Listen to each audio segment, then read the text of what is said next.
Bismillahirrahmanirrahim.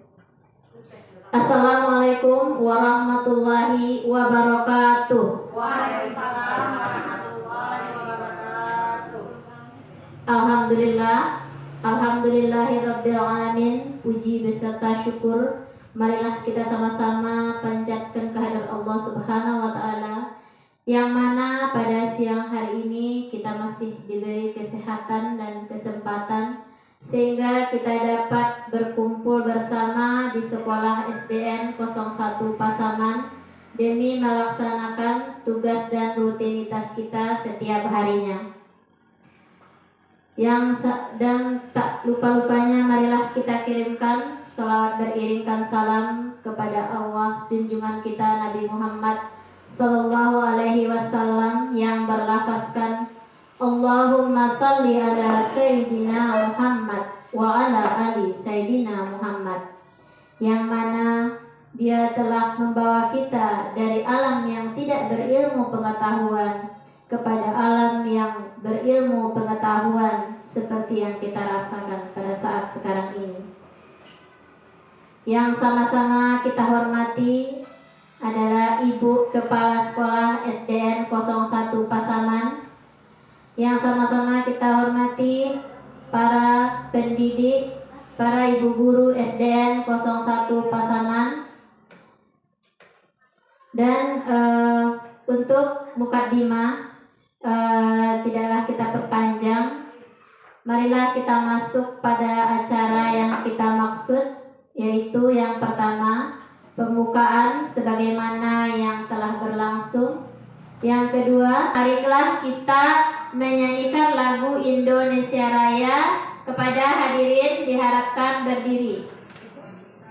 Dan yang akan memimpin lagu pada saat ini adalah Ibu Bu Ren. Kepada Bu Ren kami persilahkan.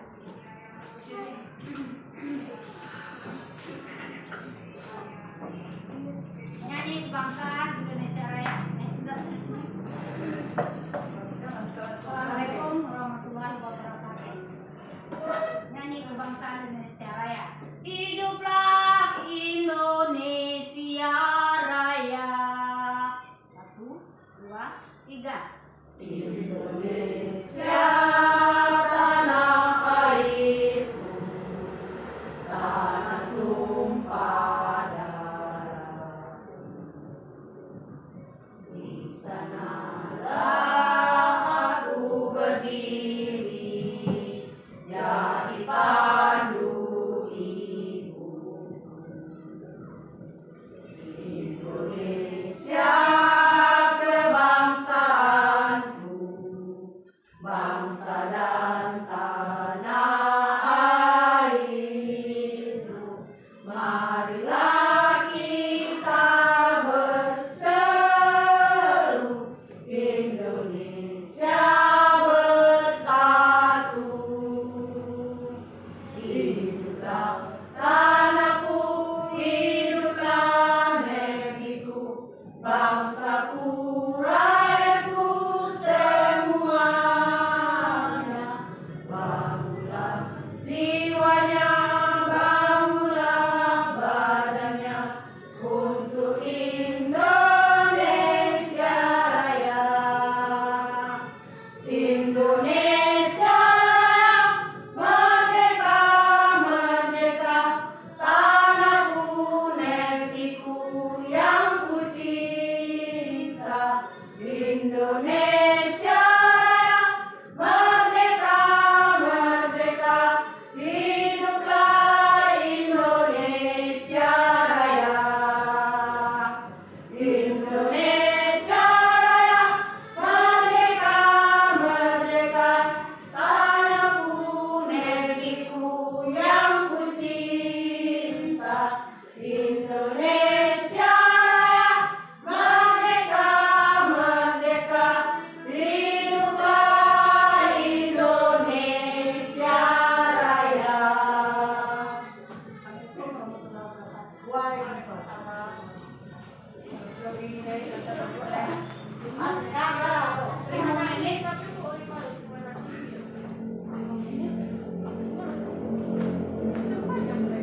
Terima kasih kita ucapkan kepada Ibu Ren. Hadirin diharapkan duduk kembali.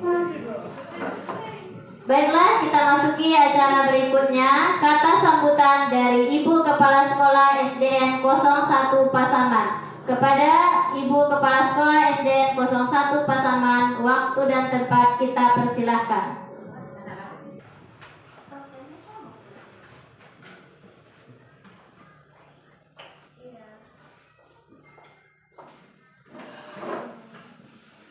Bismillahirrahmanirrahim. Alhamdulillahirabbil alamin. Wassalatu wassalamu ala asrofil anbiya'i wal mursalin wa ala alihi washabihi ajmain. Assalamualaikum warahmatullahi wabarakatuh. Puji syukur yang setinggi-tingginya, marilah sama-sama kita panjatkan kehadirat Allah Subhanahu wa taala yang telah melimpahkan rahmat dan nikmat kepada kita semua. Termasuk salah satunya nikmat pertemuan kita pada kesempatan ini, yaitu dalam rangka sosialisasi diseminasi budaya positif yang dilaksanakan oleh Susi Haryanti CGP Angkatan 9 Kabupaten Pasaman Barat yang dilaksanakan di SDN 01 Pasaman. Salawat beserta salam tak lupa-lupanya kita kirimkan buat junjungan kita Nabi besar Muhammad SAW yang berlapaskan doa Allahumma shalli ala sayyidina Muhammad wa ala ali sayyidina Muhammad. Semoga dengan seringnya kita berselawat, kita nanti termasuk umatnya yang mendapat syafaat di yaumil mahsyar nanti. Amin ya rabbal alamin. Yang terhormat Majelis Guru SDN 01 Pasaman, dan teristimewa kepada Ibu Susi Haryanti yang akan memberikan materi tentang sosialisasi diseminasi budaya positif yang dilaksanakan di SDN 01 Pasaman. Baiklah, semoga nanti apa yang dijabarkan oleh Ibu Susi nanti dapat kita terima dengan baik dan bisa kita terapkan di sekolah kita nanti dan bermanfaat bagi kita sebagai guru-guru untuk melaksanakan proses pembelajaran dan bisa meneruskan untuk anak-anak didik kita. Untuk menghemat waktu karena materi banyak yang akan dijabarkan oleh Ibu Susi, demikianlah dulu sambutan dari kami.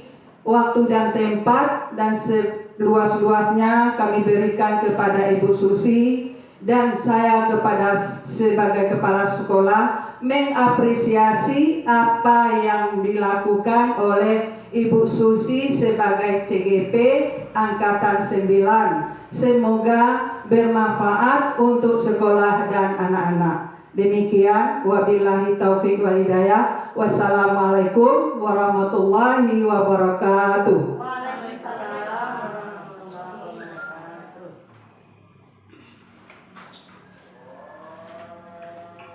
Terima kasih kita ucapkan kepada Ibu Kepala Sekolah SDN 01 Pasaman.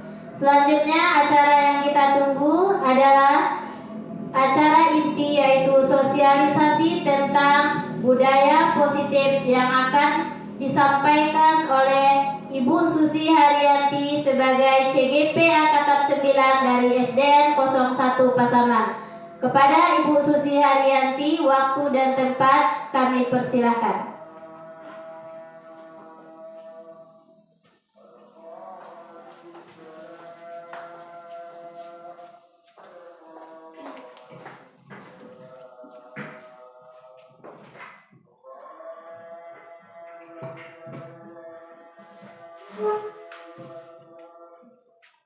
Terima kasih kita ucapkan kepada moderator yang telah memberikan kesempatan kepada saya untuk berdiri di depan kelas ini menyampaikan presentasi yang nantinya akan saya jabarkan. Sebelumnya saya awali kegiatan kita ini dengan sebuah pantun. minum secangkir air hangat. Biar manis tambahkan coklat. Assalamualaikum wahai sahabat. Siang ceria, makin semangat. Ya. Mudah-mudahan kegiatan kita pada hari ini berjalan dengan lancar dan ibu-ibu mengikutinya dengan semangat. Assalamualaikum warahmatullahi wabarakatuh. Puji syukur kita ucapkan kehadiran Allah Subhanahu wa Ta'ala yang telah melimpahkan rahmat dan karunia-Nya kepada kita bersama, sehingga dengan rahmat dan karunia-Nya itulah kita dapat hadir di ruangan kelas ini dalam rangka acara diseminasi tentang budaya positif. Ya, sebagaimana diseminasi budaya positif ini merupakan tugas saya pada modul 1.4 sebagai CGP Angkatan 9. Selawat berangkaikan salam kita kirimkan kepada roh junjungan kita Nabi besar Muhammad SAW yang berlafazkan doa, Allahumma salli ala Sayyidina Muhammad wa ala ali Sayyidina Muhammad. Baiklah, yang sama-sama kita hormati Ibu Kepala Sekolah SDN 01 Pasaman, dan yang sama-sama kita hormati ibu-ibu, rekan guru, beserta karyawan yang telah menyempatkan hadir pada undangan saya pada hari ini. Baiklah, langsung saja kegiatan kita pada hari ini. Sebelumnya saya mengucapkan mohon maaf terlebih dahulu. Di sini saya bukan menggurui atau menceramahi. Di sini kita sama sharing atau berbagi informasi sebagaimana apa yang telah saya dapatkan di pendidikan guru penggerak. Kita sama-sama berbagi informasi. Mudah-mudahan kedepannya kita satu persepsi. Ya. Baiklah, pada kesempatan ini adapun presentasi saya yaitu mengenai diseminasi modul 1.4 budaya positif.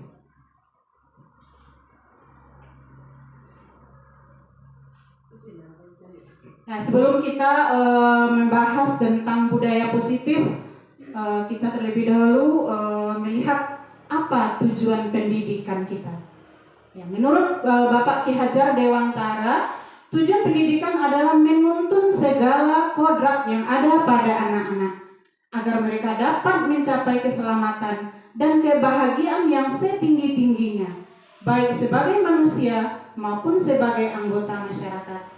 Oleh sebab itu, pendidik itu hanya dapat menuntun tumbuh atau hidupnya kekuatan kodrat yang ada pada anak-anak, agar dapat memperbaiki lakunya, bukan dasarnya, hidup dan tumbuhnya kekuatan kodrat anak. Itulah tujuan pendidikan menurut Bapak Ki Hajar Dewantara, yaitu kita sebagai seorang guru, yaitu menuntun anak-anak kita untuk mencapai kebahagiaannya dan keselamatannya sampai menuju tercapainya cita-cita pada anak-anak kita. Kita lanjut. Budaya positif. Mungkin ibu-ibu semuanya sudah sering mendengarkan apa itu budaya positif, pun kita sehari-hari juga sudah sering ya melaksanakan budaya positif yang kita terapkan di sekolah kita. Misalnya itu 5S ya. Yang 5S itu salam, sapa, senyum, ya, sopan, santun ya. Kemudian kegiatan-kegiatan pembiasaan lain yang sering kita lakukan mulai dari hari Senin sampai hari Sabtu. Semuanya itu merupakan budaya positif. Budaya positif di sekolah yaitu nilai dan kebiasaan di sekolah yang berpihak pada murid agar mereka dapat berkembang menjadi pribadi yang kritis, penuh hormat dan bertanggung jawab sesuai dengan profil pelajar Pancasila. Siapa di antara ibu-ibu yang masih ingat berapa dimensi profil pelajar Pancasila? Ada 6 ya, coba sebutkan dulu. Yang pertama, ya, beriman dan bertakwa pada Tuhan Yang Maha Esa dan berakhlak mulia. Kemudian apa lagi Bu? Yang kedua, berkebinekaan global. Kemudian yang ketiga, gotong royong. Yang keempat, mandiri. Yang kelima, kreatif. Dan yang keenam, bernalar kritis. Nah, itulah tujuan kita sebagai seorang pendidik, ya, sebagaimana yang diterapkan dalam profil pelajar Pancasila. Mudah-mudahan anak kita bisa menjadi anak yang lebih mandiri, kreatif, ya, sesuai dengan tujuan dari profil pelajar Pancasila. Kita lanjutkan. Konsep utama budaya positif. Di sini konsep utama budaya positif ada 7. Yang pertama, perubahan paradigma belajar. Yang kedua, disiplin positif. Yang ketiga, kebutuhan dasar manusia. Yang keempat, motivasi perilaku manusia. Yang kelima, restitusi posisi kontrol guru. Yang keenam, keyakinan kelas. Dan yang ketujuh, segitiga restitusi. Itulah 7 konsep utama yang ada pada budaya positif. Nantinya kita bahas satu persatu dari yang 7 ini. Yang pertama, perubahan paradigma belajar. Dalam membangun budaya positif, sekolah dapat menyediakan lingkungan yang positif, aman dan nyaman, agar siswa mampu berpikir, bertindak, dan mencipta dengan merdeka, mandiri, dan bertanggung jawab. Itulah tujuan kita membudayakan budaya positif. Mudah-mudahan anak kita di lingkungan sekolah ini bisa merasa aman, nyaman, ya, mampu dia berpikir, bertindak, mencipta, dan mereka merasa merdeka di sekolah kita ini, mandiri dan bertanggung jawab. Kemudian yang kedua, disiplin sangat berkaitan dengan kontrol guru terhadap siswa. Jadi kedisiplinan itu kita sebagai seorang guru yang akan mengontrol anak-anak kita. Kita sebagai seorang guru merupakan panutan bagi anak-anak kita yang akan kita tuntun ke arah yang lebih baik. Kita lanjutkan. Nah, sekarang kita akan mencoba kegiatan ini. Ya. Anda dan teman Anda akan melakukan kegiatan cobalah buka. Anda adalah A, tugas Anda adalah mengepalkan salah satu tangan Anda. Coba Anda bayangkan bahwa Anda menyimpan sesuatu yang sangat berharga di dalam kepalan tangan Anda. Anda perlu menjaga benda tersebut sekuat tenaga Anda, karena begitu pentingnya untuk kehidupan Anda. Tugas B atau rekan Anda adalah mencoba dengan segala cara untuk membuka kepalan tangan Anda. Teman Anda B boleh membujuk, menghardik, mengintimidasi, memarahi, menggoda, menggelitik, bahkan menawari Anda uang agar Anda bersedia membuka kepalan tangan Anda. Nah, saya minta di sini untuk kesediaan salah satu orang guru, kita akan mencobakan, ya, bagaimana cobalah buka ini dengan kepalan tangannya. Ya, kepada Ibu Jamilah dipersilakan. Ya, misalnya Ibu Jamilah ini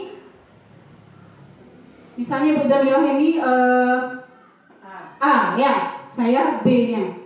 Ya, Ibu Jamilah mengepalkan tangannya dengan sekuat tenaganya. Ya, nanti saya mencoba membujuknya. Apakah dia mau enggak untuk membuka kepalan tangannya? Ya, sekarang kita coba. Bu Jamilah, Ya, tolong dong buka kepalan tangannya. ini punya saya, Bu. Saya tidak mau. Cobalah Bu Jamilah, nanti saya kasih permen gimana? Ini milik saya tidak mau. Bu Jamilah,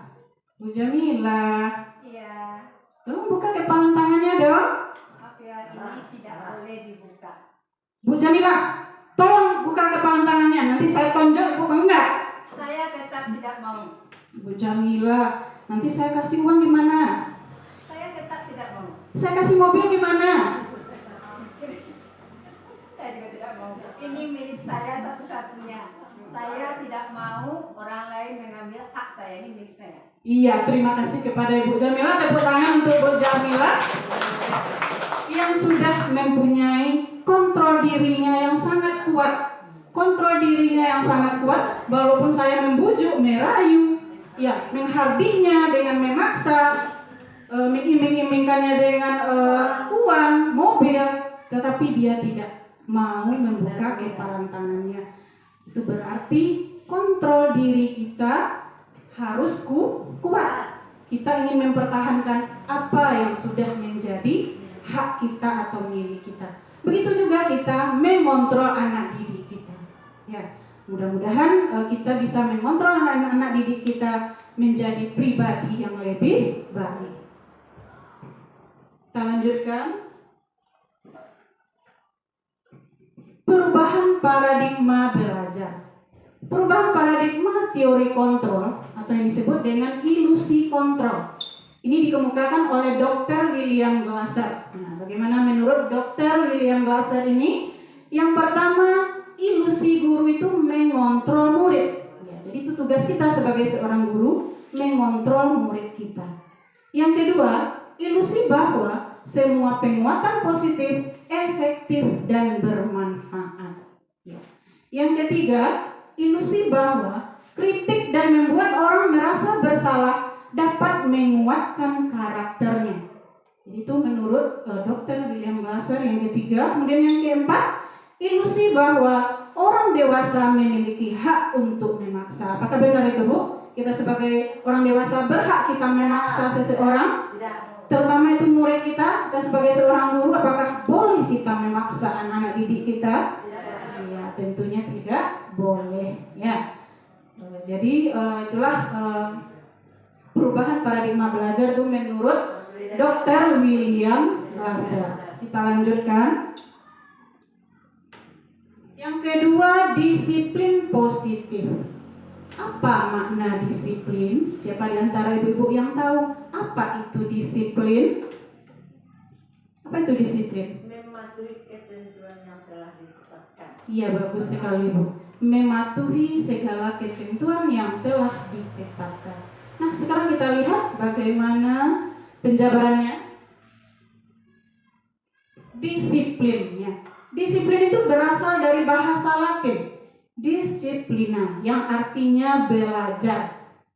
Makna asal kata ini berkonotasi dengan disiplin diri dari murid-murid, ini menurut Socrates dan Plato. Kemudian, disiplin diri membuat orang menggali potensinya menuju sebuah tujuan apa yang dia hargai. Jadi ini dari dalam diri seseorang itu sendiri, karena dia ingin menggali potensi yang ada di dirinya. Kemudian yang keempat, namun dalam budaya kita, makna kata disiplin telah berubah menjadi sesuatu yang dilakukan seseorang pada orang lain untuk mendapatkan kepatuhan. Kecenderungan umum adalah menghubungkan kata disiplin dengan ketidaknyamanan, bukan dengan apa yang kita hargai atau pencapaian suatu tujuan yang mulia. Itulah asal kata dari disiplin, yang mana artinya belajar. Kita lanjutkan. Ini pengertian disiplin ya. Disiplin adalah kemampuan memerintah diri sendiri dalam mengontrol dan menguasai diri untuk memilih tindakan yang mengacu pada nilai-nilai yang kita hargai dengan penuh tanggung jawab tanpa terperintah oleh orang lain. Jadi disiplin ini datangnya dari diri kita sendiri. Kalau kita ingin menjadi orang yang lebih baik, ingin menjadi guru yang lebih baik, yang bisa menjadi panutan bagi murid-muridnya, maka disiplinkan diri kita sendiri. Kemudian nilai-nilai yang kita hargai adalah nilai kebajikan atau sifat positif manusia yang merupakan tujuan mulia yang ingin dicapai setiap individu, yaitu nilai-nilai dalam profil pelajar Pancasila. Jadi tetap ya kita mengacu pada nilai-nilai yang ada pada profil pelajar Pancasila. Seperti yang telah disebutkan sebelumnya, yang pertama, beriman dan bertakwa kepada Tuhan Yang Maha Esa dan berakhlak mulia. Kemudian yang kedua, berkebinekaan global. Yang ketiga, gotong royong. Yang keempat, mandiri. Yang kelima, kreatif. Yang keenam, bernalar kritis, yaitu nilai-nilai yang ada pada profil pelajar Pancasila. Kita lanjutkan lagi. Kemudian kita lanjut bagian yang ketiga, kebutuhan dasar manusia. Pada umumnya kebutuhan dasar kita itu ada 5. Yang pertama itu, di sini penjelasan, kebutuhan untuk bertahan hidup. Ya, kebutuhan untuk bertahan hidup yaitu kita perlu makan, minum, pakaian, tempat tinggal, ya, itu semuanya. Kemudian yang kedua, kebutuhan akan cinta dan kasih sayang. Itu sangat butuh kita sebagai seorang manusia. Kemudian yang ketiga, kebutuhan akan kesenangan. Kemudian yang keempat, kebutuhan akan kebebasan. Dan yang kelima, kebutuhan penguasaan. Jadi 5 ini kebutuhan dasar kita sebagai manusia. Realitas atau kebutuhan setiap orang itu berbeda. Kita harus berusaha memahami pandangan orang lain tentang dunia. Setiap orang memiliki gambaran yang berbeda. Jadi intinya kebutuhan dasar kita itu ada 5. Yang pertama, kebutuhan akan bertahan hidup, kebutuhan cinta dan kasih sayang, kebutuhan akan kesenangan, kebutuhan akan kebebasan, dan kebutuhan akan penguasaan. Lanjutkan lagi.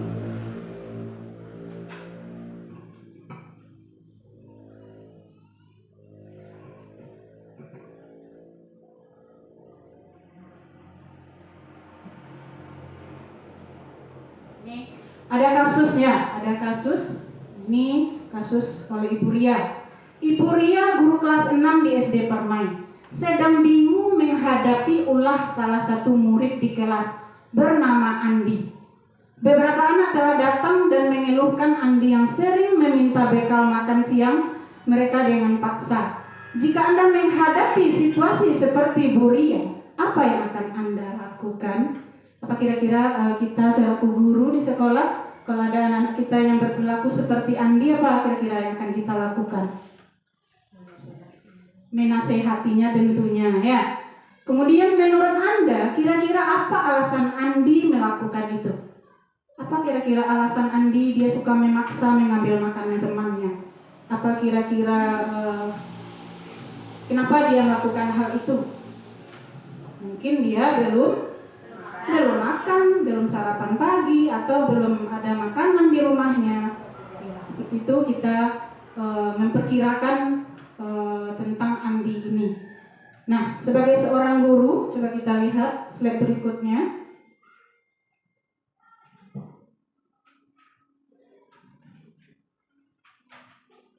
Nah, sebagai seorang guru melihat permasalahan seperti ini, ya, ini tindakan yang dilakukan oleh Ibu Ria ini dalam konteks penerapan disiplin positif. Ibu Ria sebaiknya mencari tahu alasan Andi untuk melakukan tindakan tersebut agar mengetahui kebutuhan mana yang berusaha dipenuhi oleh Andi. Andi itu melakukan sesuatu yang seperti itu, berarti ada kebutuhan dasarnya yang belum terpenuhi. Jadi kita sebagai seorang guru kita harus peka dan menggali ya atau informasi bagaimana anak kita bisa berperilaku seperti ini. Kalau Ibu Ria seperti ini, yang nomor 1, Andi lapar dan orang tuanya tidak membawakannya bekal makanan siang. Berarti itu survival, ya, kebutuhan akan bertahan hidupnya yang belum terpenuhi. Ini menurut Ibu Ria yang pertama. Kemudian yang kedua, bisa jadi teman Andi jadi perhatian Andi. Berarti Andi ini butuh akan cinta dan kasih sayang yang mungkin tidak didapatkannya di rumah. Ya. Kemudian yang ketiga, dia merasa hebat karena temannya jadi takut dan menuruti keinginannya. Ya. Ini berarti kebutuhan Andi ini kebutuhan akan penguasaan, ya, dia berkuasa. Mentang-mentang dia hebat atau dia pemberani, dia seenaknya berperilaku seperti itu kepada temannya. Kemudian yang keempat, Andi merasa bosan dengan bekal yang dibawakan orang tuanya karena selalu bekal yang sama. Mungkin ibunya membawakan nasi putih, telur dadar, mungkin setiap hari. Mungkin dia merasa bosan, dia ingin makanan yang lain, umpamanya mau goreng ayam atau mau ikan bakar. Mungkin berarti dia Andi ini butuh akan kebebasan atau freedom. Kemudian yang kelima, Andi hanya iseng dan dia menikmati ekspresi wajah temannya yang kesal. Nah, jadi dia senang lah melihat temannya kesal kepada dia. Akhirnya dia merasa puas. Berarti dia kebutuhannya yang belum terpenuhi, yaitu kebutuhan akan kesenangan. Nah, jadi itulah beberapa langkah yang harus kita lakukan kita sebagai seorang guru. Walaupun saya belum mencobakannya seperti itu sepenuhnya, marilah kita bersama-sama setelah kita tahu dengan hal ini, marilah kita sama-sama itu kalau ada anak kita yang bermasalah, kita gali informasi dari anak kita. Apa kebutuhan dasarnya yang belum terpenuhi sampai dia berbuat seperti itu. Nah, kita lanjutkan lagi. Yang keempat, semua perilaku memiliki tujuan. Ini teori motivasi perilaku manusia. Ya. Menurut teorinya yang pertama, untuk menghindari ketidaknyamanan atau hukuman, apa yang akan terjadi apabila saya tidak melakukannya? Ini dia berpikir seperti itu. Kalau saya tidak melaksanakan yang diperintahkan oleh ibu kepala sekolah, apa akibatnya bagi saya? Mungkin itu dalam pikirannya. Ini masih motivasi eksternal, motivasi dari luar. Ya. Kemudian yang kedua, untuk mendapatkan imbalan dari orang lain atau institusi, apa yang akan saya dapatkan apabila saya melakukannya? Oh, kalau saya turuti apa yang dikatakan oleh ibu kepala sekolah, apa ya kira-kira yang akan dikasihnya kepada saya? Nah, itu berarti dia mengharapkan imbalan, masih motivasi eksternal. Kemudian yang ketiga, untuk menghargai diri sendiri. Saya akan menjadi orang yang seperti apa bila saya melakukannya. Ini tulus dari dalam dirinya masing-masing. Seperti itu motivasi internal. Jadi inilah teori motivasi perilaku manusia. Ada yang datangnya dari eksternal dan internal. Ya. Kita lanjutkan. Hukuman dan sanksi atau konsekuensi. Ini sering kita dengar ini. Apakah ini hukuman atau sanksi atau konsekuensi? Ya. Ini ada kasusnya. Iva kurang menguasai pelajaran matematika. Sehingga pada saat pelajaran tersebut berlangsung, dia lebih banyak berdiam diri atau menggambar di buku pelajarannya. Pada saat guru matematikanya Pak Seno menanyakan pertanyaan, Iva menjadi gugup dan tak sengaja menjatuhkan tasnya dari kursi, serta tiba-tiba menjadi gagap pada saat berupaya menjawab. Seluruh kelas pun tertawa melihat perilaku Iva yang bicara tergagap dan terkejut tersebut. Pak Seno pada saat itu membiarkan teman-teman Iva menertawakan Iva yang tergagap dan malu luar biasa, dan malahan minta Iva untuk maju ke depan dan berdiri di depan kelas sambil menunjuk hidungnya karena tidak bisa menjawab pertanyaan Pak Seno. Kelas makin gaduh dan anak-anak pun tertawa melihat Iva di depan kelas memegang ujung hidungnya. Ya, pertanyaannya, apakah Anda setuju dengan tindakan Pak Seno terhadap Iva? Tentunya kita sebagai seorang guru tidak akan setuju dengan perlakuan Pak Seno seperti itu, karena itu akan bisa membuat mental anak kita menjadi lemah, ya, dan merasa malu dan minder terhadap teman-temannya. Berdiri di depan sambil pegang hidung, ya. Semua teman-temannya menertawakannya. Ya, alangkah kita kasihan kepada anak tersebut. Ya, kita bayangkan saja anak kita yang dihukum seperti itu, ya. Menurut Anda, tindakan Pak Seno terhadap Iva adalah sebuah hukuman atau konsekuensi? Gimana Ibu? Disuruh berdiri ke depan karena tidak bisa menjawab pertanyaan tentang matematika, disuruh berdiri ke depan sambil pegang hidung. Hukuman. Iya, bagus sekali. Iya, tentunya itu adalah sebuah hukuman. Ya. Mengapa demikian? Itu disebut hukuman karena itu akan melibatkan secara ke fisiknya, ya. Kemudian semua temannya tanpa dikasih oleh Pak Seno ini, tidak ada kasihannya dengan perlakuannya seperti itu kepada Eva. Nah, kita lanjutkan lagi. Mari berlatih hukuman atau konsekuensi. Lari mengelilingi lapangan basket 2 kali karena terlambat hadir di sekolah. Hukuman atau konsekuensi? Hukuman. Iya, hukuman. Kemudian yang kedua, membersihkan coretan yang dibuatnya di meja tulis. Konsekuensi. Iya, bagus sekali itu konsekuensi. Yang ketiga, murid diminta untuk push up 15 kali karena tidak menggunakan masker ke sekolah. Iya, itu hukuman. Kemudian, berjemur di lapangan basket pukul 12 siang karena mengobrol dengan teman. Iya, masih hukuman.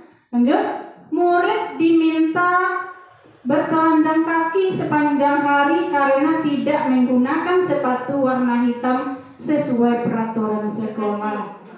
Itu juga termasuk hukuman. Ya, saya sendiri pun pernah melaksanakan seperti itu. Mudah-mudahan setelah kita tahu hal ini, kita dapat berubah step by step. Ya, berangsur-angsur perubahan itu bisa kita laksanakan. Kemudian, berdiri di depan kelas sambil mengangkat kaki satu karena tidak bisa menjawab pertanyaan. Itu berarti hukuman atau konsekuensi. Berdiri dengan satu kaki.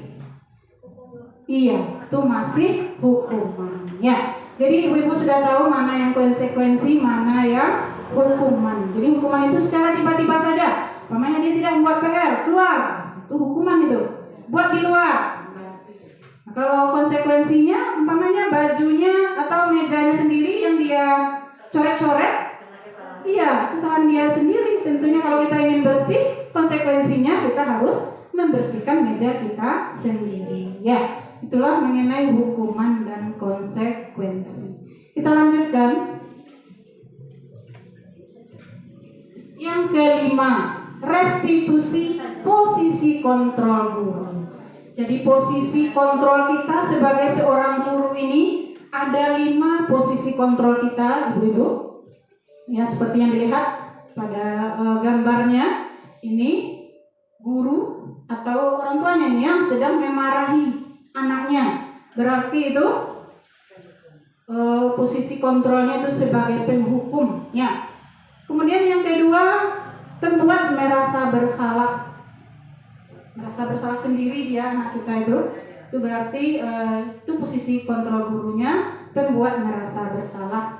Tidak kasihan kamu sama ibu sudah capek-capek mengajar dari pagi sampai siang. Berarti anak kita merasa bersalah kepada dirinya sendiri. Ya, itu posisi kita sebagai seorang guru, yaitu pembuat merasa bersalah. Kemudian posisi kontrol yang ketiga sebagai teman. Ya, sebagai teman, kita anggap murid kita itu sebagai teman kita, sehingga dia mau apa yang kita suruh dan mau dia melaksanakan apa yang kita perintahkannya. Kemudian posisi kontrol guru yang keempat, pemantau. Ya, guru itu hanya memantau pada anaknya. Sudah berapa kali kamu terlambat ke sekolah? Tanggal berapa? Itu cuma memantau saja.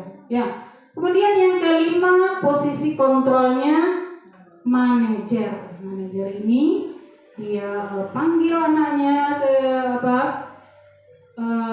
di luar di luar jam pelajaran. Kalau ada yang berkasus atau yang bermasalah, dia panggil, berbicara 4 mata, ya, menanyakan umpamanya anaknya sering terlambat ke sekolah.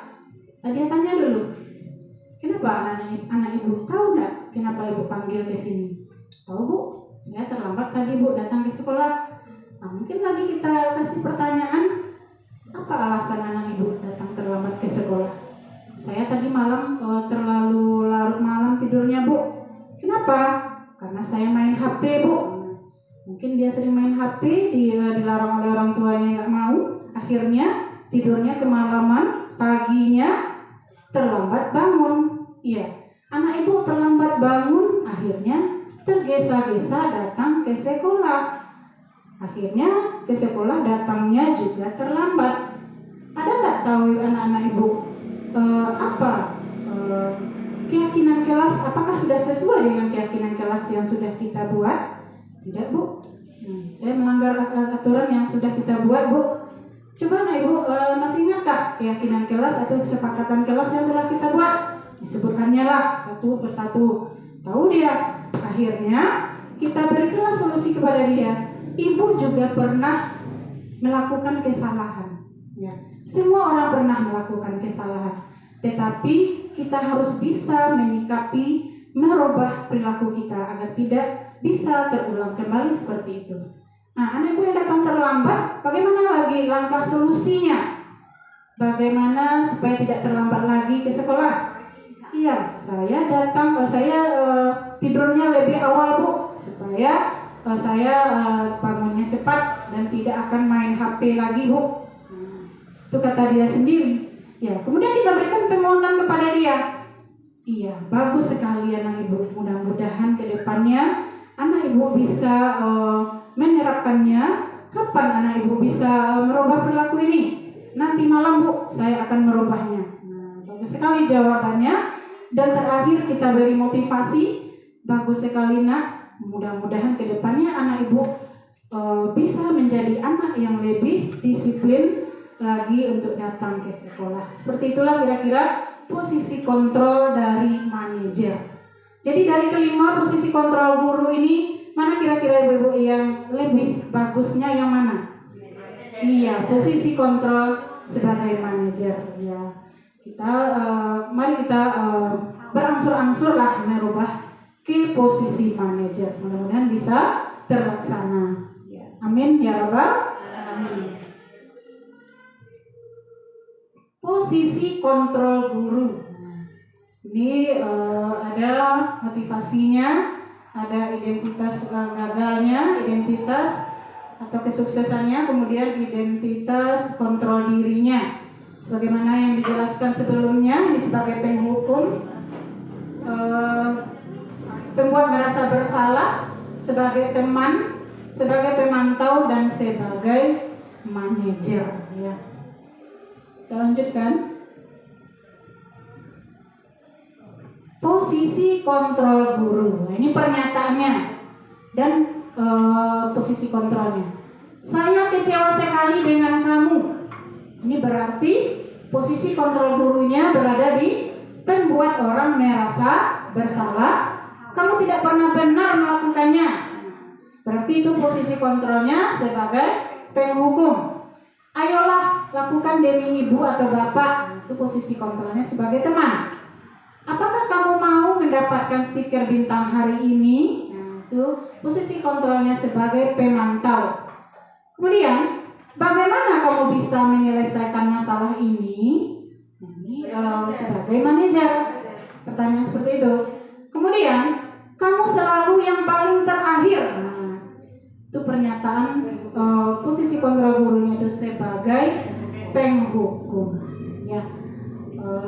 Sudah paham ya ibu-ibu mana yang posisi kontrol penghukum sebagai pembuat merasa bersalah, pemantau, teman, dan manajer. Ya, kita lanjutkan. Yang keenam yaitu pembentukan keyakinan kelas. Ya, masing-masing kita itu dari kelas 1 sampai kelas 6 itu sudah ada membuat keyakinan kelas atau disebut juga dengan kesepakatan kelas. Ya, keyakinan kelas ini dibuat bersama-sama di dalam kelas itu bersama dengan murid.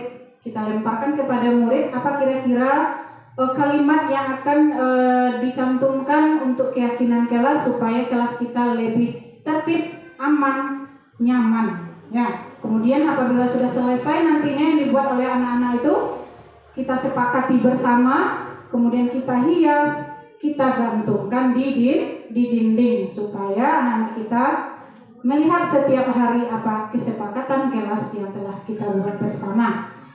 Keyakinan kelas itu bersifat lebih abstrak daripada peraturan yang lebih rinci dan konkret. Keyakinan kelas berupa pernyataan universal. Kemudian pernyataan keyakinan kelas dibuat dalam bentuk positif. Keyakinan kelas hendaknya tidak terlalu banyak sehingga mudah diingat dan dipahami.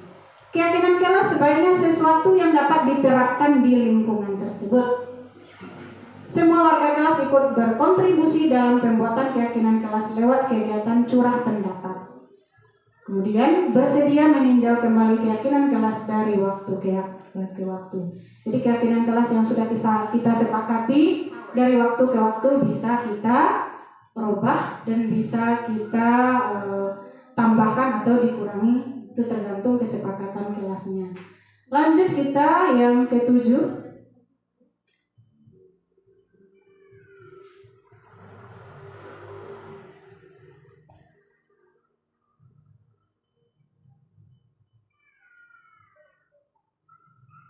Yang ketujuh, segitiga restitusi, ya, yaitu proses menciptakan kondisi bagi murid untuk memperbaiki kesalahan mereka sehingga mereka bisa kembali pada kelompok mereka dengan karakter yang lebih kuat. Melalui restitusi, guru ini dapat membantu murid menjadi lebih memiliki tujuan, disiplin positif, serta memulihkan dirinya setelah berbuat salah. Membantu murid untuk jujur pada diri sendiri dan mengevaluasi dampak dari kesalahan yang dilakukan. Kemudian memberikan penawaran bukan paksaan. Ini segitiga restitusi digunakan untuk menyelesaikan permasalahan yang dialami oleh siswa kita. Jadi kita pakai segitiga restitusi. Apa saja langkah-langkahnya? Segitiga restitusi ini ya ada 3. Yang pertama itu menstabilkan identitas. Setiap orang pasti pernah melakukan kesalahan. Itu menstabilkan identitas. Kamu bukan satu-satunya yang pernah melakukan ini. Itu masih masuk ke menstabilkan identitas. Kemudian yang kedua, validasi tindakan yang salah. Kamu tentu punya alasan mengapa melakukan itu. Adakah cara yang lebih efektif untuk mendapatkan apa yang kamu butuhkan? Itu termasuk ke validasi tindakan yang salah. Kemudian yang ketiga, menanyakan keyakinan, yaitu nilai-nilai apa yang telah kita sepakati.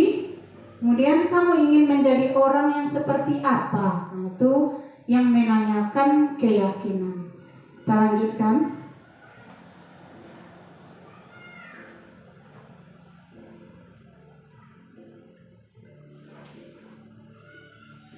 Yang pertama, tahapan segitiga restitusi itu menstabilkan identitas. Ya, berbuat salah itu tidak apa-apa. Itu kata-kata yang ada menstabilkan identitas. Seperti yang sudah saya katakan sebelumnya, tidak ada manusia yang sempurna. Saya juga pernah melakukan kesalahan seperti itu. Kita bisa menyelesaikan ini. Bapak atau Ibu tidak tertarik mencari siapa yang salah, tapi Bapak Ibu ingin mencari solusi dari permasalahan. Kamu berhak merasa begitu. Jadi kita panggil anak itu yang bermasalah tadi, bicara kita 4 mata, ya kita tanyakan kenapa dia datang terlambat misalnya, kita tanya jawab, kemudian kita juga memberikan solusi kepada anak didik kita itu. Kemudian yang kedua, validasi tindakan yang salah. Ya, kamu pasti punya alasan mengapa melakukan hal itu. Apa alasan kamu datang terlambat, nak? Misalnya seperti itu pertanyaannya. Kamu patut bangga pada dirimu sendiri karena kamu telah melindungi sesuatu yang penting buatmu. Itu validasi tindakan yang salah. Kemudian kita lanjutkan bagian yang ketiga. Menanyakan keyakinan lagi yang terakhir. Apakah anak ibu sudah yakin dengan pernyataannya tadi? Namanya saya akan merubahnya, Bu. Malam ini saya akan tidur lebih awal, Bu, supaya besok tidak datang terlambat ke sekolah, misalnya seperti itu. Apa bayangan kita tentang kelas yang ideal? Kita bayangkan bagaimana kelas kita yang ideal itu. Itu tentunya harus tertib dan menjalankan kedisiplinan. Kemudian yang ketiga, kamu mau orang yang seperti apa? Itu bagian yang ketiga dari langkah segitiga restitusi, yaitu menanyakan keyakinan. Jadi ada 3 langkahnya. Saya ulang kembali. Yang pertama, menstabilitaskan identitas. Ya. Yang kedua, validasi tindakan yang salah. Kemudian yang ketiga, menanyakan keyakinan. Terima kasih. Salam sehat dan bahagia. Ya, itulah materi pemaparan dari materi presentasi kita pada hari ini. Apakah ada pertanyaan ataupun saran yang akan ibu-ibu berikan kepada saya selaku CGP Angkatan 9 ini? Kalau ada, saya persilahkan dengan segala hormat.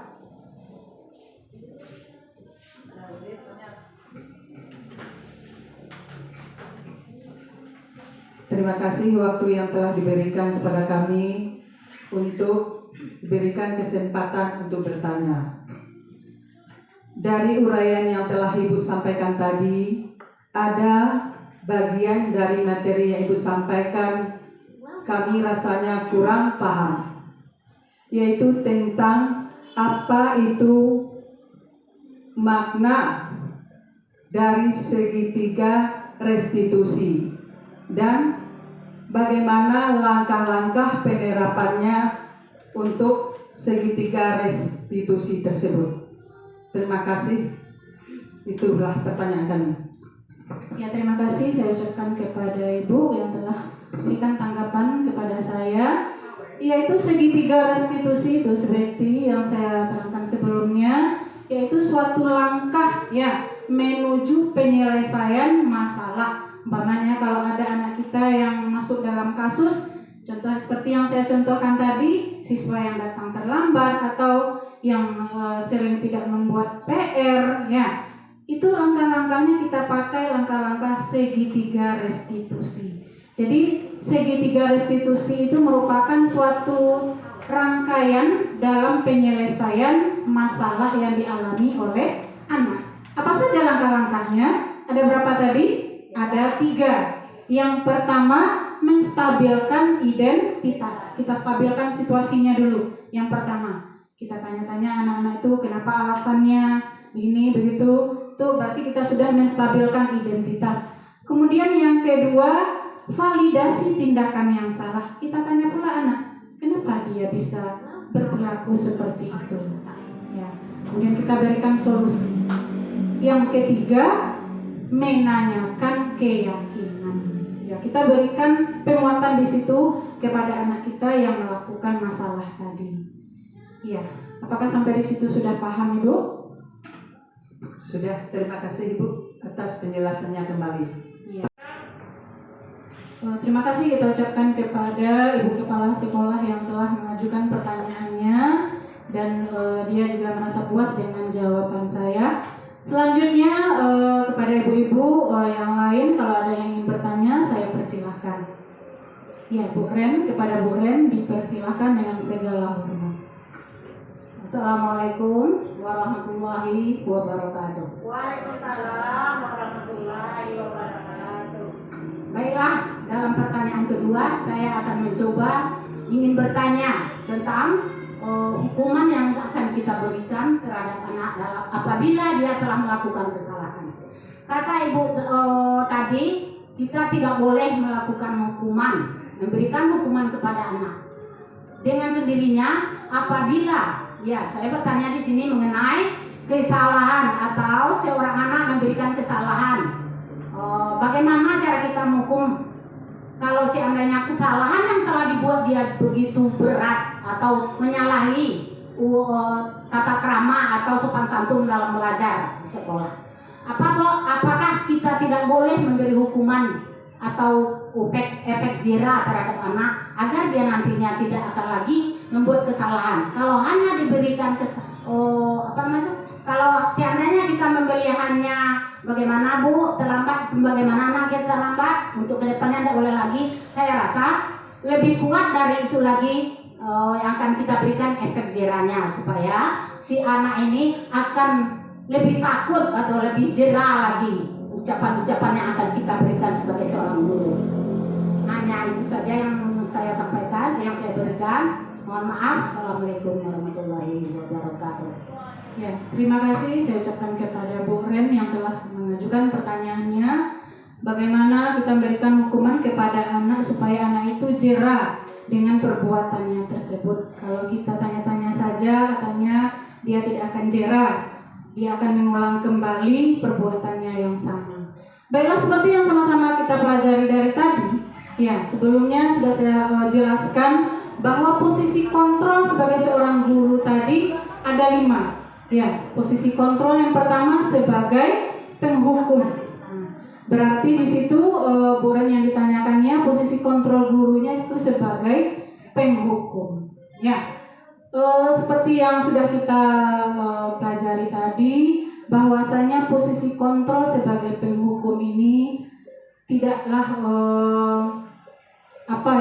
baik untuk kita terapkan di sekolah, karena posisi kontrol yang telah kita sepakati tadi, yang kita setujui, posisi kontrol guru yang posisi kontrol guru sebagai manajer. Itu kalau sebagai penghukum sebaiknya seperti kasus Pak Seno tadi itu, supaya anaknya lebih jerah, itu tujuannya. Perbuatan seperti itu tidaklah baik kita lakukan di sekolah, karena tugas kita sebagai seorang guru seperti tujuan pendidikan yang disampaikan oleh Bapak Ki Hajar Dewantara, bahwa tugas kita sebagai seorang guru yaitu menuntun anak-anak didik kita, bukan menuntut. Ya, kita menuntun anak-anak didik kita supaya dia bisa berperilaku, berperangai yang lebih baik.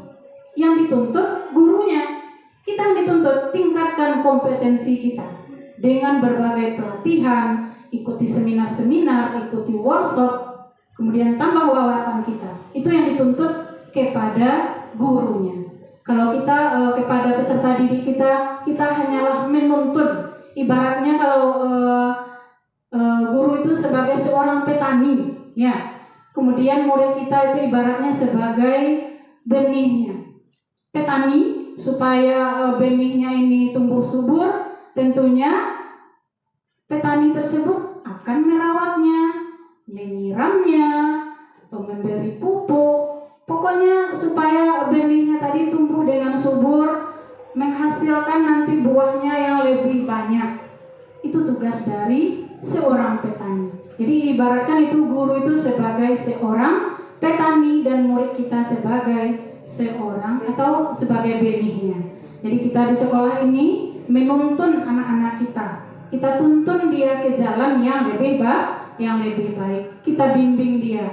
Mudah-mudahan dengan kita menuntunnya menjadi yang lebih baik, agar nanti dia bisa mencapai cita-citanya nanti di masa yang akan, dan dia akan menjadi anak yang lebih percaya diri nantinya, lebih sukses di masa yang akan datang.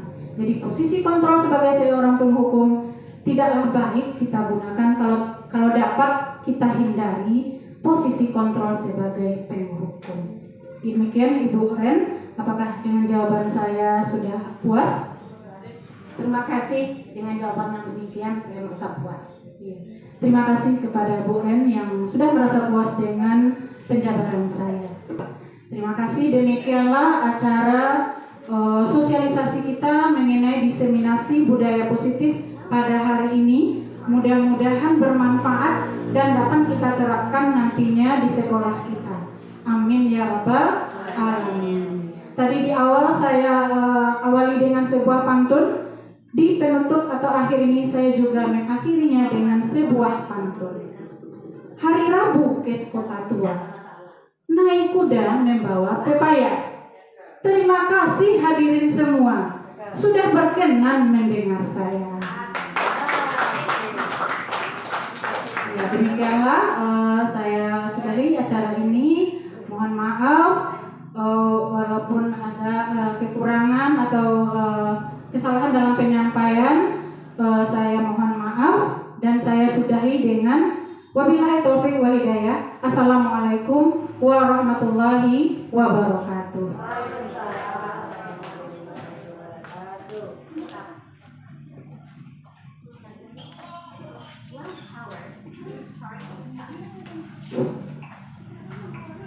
Baiklah, terima kasih banyak kita ucapkan kepada Ibu Susi Haryanti, peserta CGP Angkatan 9 yang sudah berbagi untuk kita bersama demi kemajuan sekolah kita SDN 01 Pasaman. Kita beri tepuk tangan untuk penampilan Bu Susi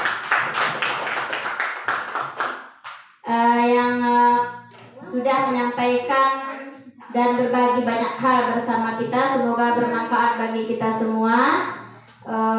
Baiklah, mari kita tutup acara sosialisasi ini dengan mengucapkan hamdalah. Alhamdulillahirabbil alamin. Saya sebagai pembawa acara pada kegiatan sosialisasi yang berlangsung hari ini, jika ada kesalahan mohon diberi maaf. Wabillahi taufiq wal hidayah. Assalamualaikum warahmatullahi wabarakatuh.